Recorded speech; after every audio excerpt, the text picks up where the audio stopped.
Hey guys, on today's show, we're going to discuss propagation forecast charts, why you need to know about them, what they are, and what things you need to pay attention to when you're getting on the HF bands. That's going to be right here, right now on Ham Radio for Non-Techies.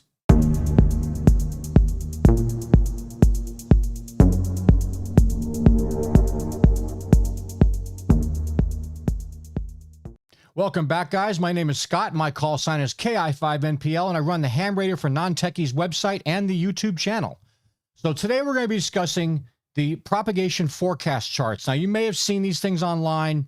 You may not. Depends on how long you've been in the hobby. Eventually, you're going to run across them. There's a whole bunch of data on there. And the first time you look at one, if you do what I did, you're going to what is that? So we're going to take a look at these things real quick. I have them on the hamradiofornontechies.com site. So let's go over, pop over to my desktop and check it out. All right, so we're here on the website now, and there's two ways to get to these charts. The first one, I have a big yellow button right here in your face that glows and pulses when you put your mouse over it. That's one way to get there. The other way is up here in the menu under Ham Radio Tips. Go down to Current Ham Radio Conditions. So we'll just click on the button for now. That brings you to the new Current Ham Radio Propagation Conditions. And so what you're seeing here are various charts, and a lot of them going to have some of the same data in them. There's just different ways of viewing things and stuff like that. I put a variety of them up here. Now, on these charts, you have all this data that you're seeing here, and you're seeing like SFI, you're seeing the A index, you're seeing the K index, X-rays. There's all this stuff on here that can get really confusing. So I want to try to clear a little bit of that up for you. Now, the three main items you want to pay attention to are going to be SFI, which is solar flux index, the K index, and the A index. Now, the solar flux is a summarization of the sun's radiation output, and the lower that number, the worse it is for us, and the higher that number, the better it is. So you look over here, the SFI for today is shown to be 72 at the time of this recording. Not that great. So you keep that data in the back of your head, and we move on to the next section here. The A index versus the K index, they kind of give the same data. The difference is the A index is a daily average of magnetic activity. So it's on a daily basis, it shows you what the magnetic activity of the Earth is and how that can affect propagation. The K index is updated every 3 hours.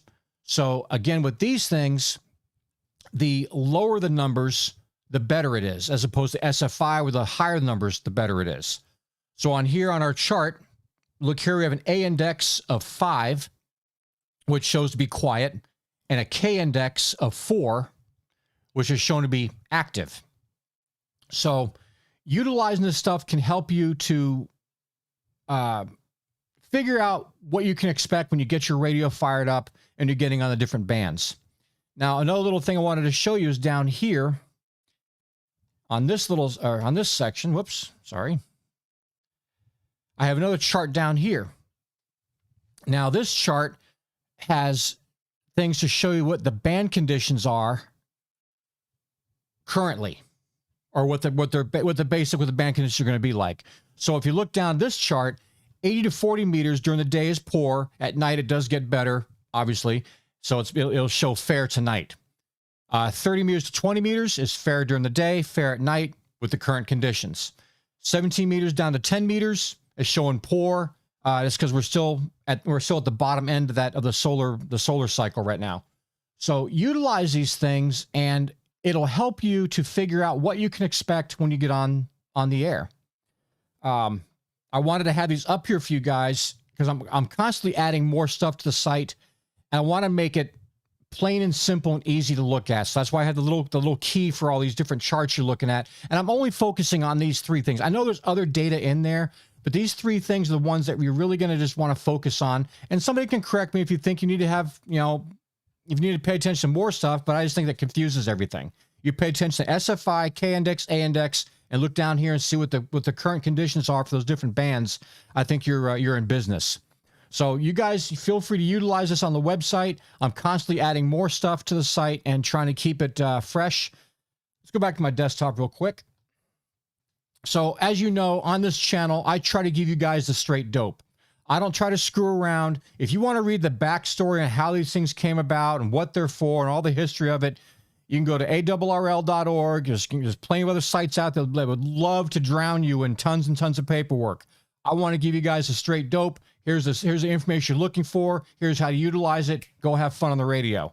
I don't want you spending so much time just reading and constantly researching stuff that can be answered simply and not have you on the radio. So I think it's a good trade-off.